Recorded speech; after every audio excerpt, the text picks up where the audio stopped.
Are you tired of living someone else's schedule? Of saying yes to every demand, every detour, every distraction, while your own dreams gather dust in the corners of forgotten days? Let me ask you something. When was the last time you said no and felt powerful for it?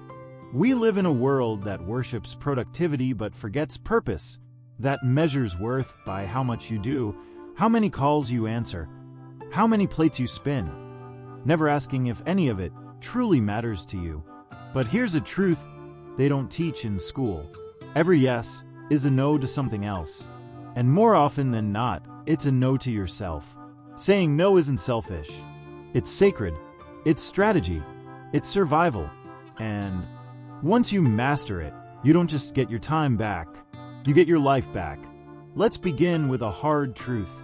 Most people are not tired because they're working too hard. They're tired because they're working on the wrong things.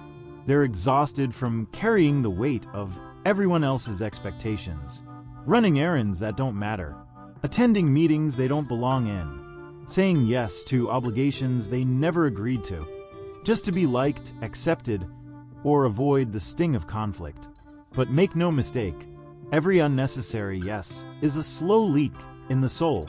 Thomas Edison said, "Time is really the only capital that any human being has." And yet we give it away like loose change. Saying no is how you stop the bleeding. It's how you protect your mind, your mission, your meaning. It's the firewall between chaos and clarity, the gatekeeper of your genius. Think of every great achiever, every inventor, every visionary, every leader who changed the course of history. Carnegie didn't build an empire by answering every knock at the door. Eleanor Roosevelt didn't fight for human rights by pleasing every critic. Elon Musk didn't send rockets into orbit by attending every dinner party. They mastered one thing early, the art of focused refusal.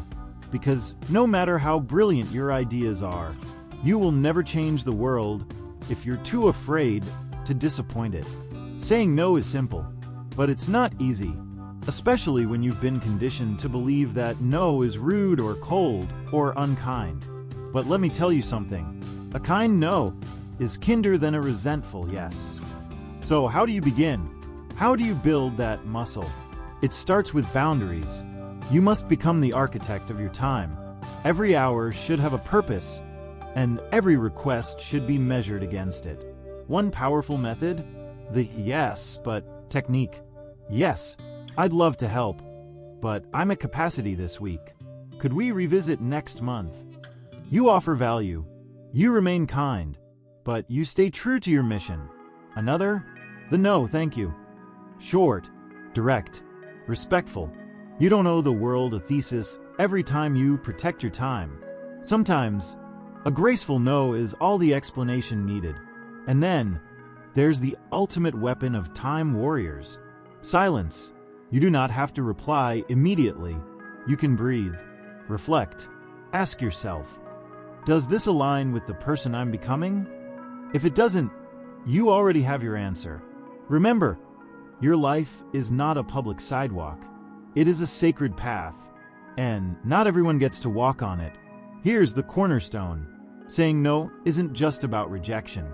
It's about selection. To truly master your time, you must know what matters most. Napoleon Hill taught us the power of definiteness of purpose. You must define your major definite aim. Your mission so clear, so burning, that it becomes the compass of your every decision. So, what are your non-negotiables? What values do you stand on like bedrock? Because without that clarity, you'll say yes to everything and move nowhere. Use tools like the Eisenhower Matrix. What is urgent versus what is important? Learn to delegate, automate, eliminate. Great leaders don't do more. They do less, with laser-like precision.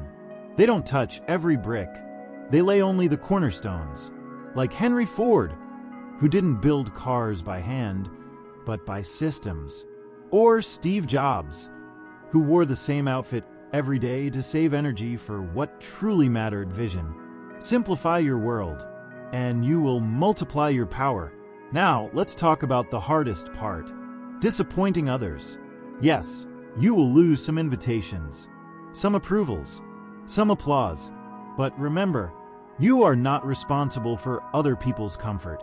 You are responsible for your own commitment. You can say, I'm focusing on a big project right now. I won't be able to commit fully. Or, I've promised my time elsewhere. Or simply, that doesn't align with my priorities right now. It's not confrontation. It's clarity. People may not always like it, but they will come to respect it. And more importantly, you will respect it.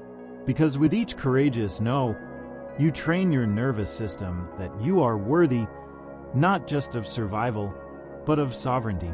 Think of Abraham Lincoln, navigating war, rebellion, and betrayal. He didn't say yes to popularity. He said yes to principle.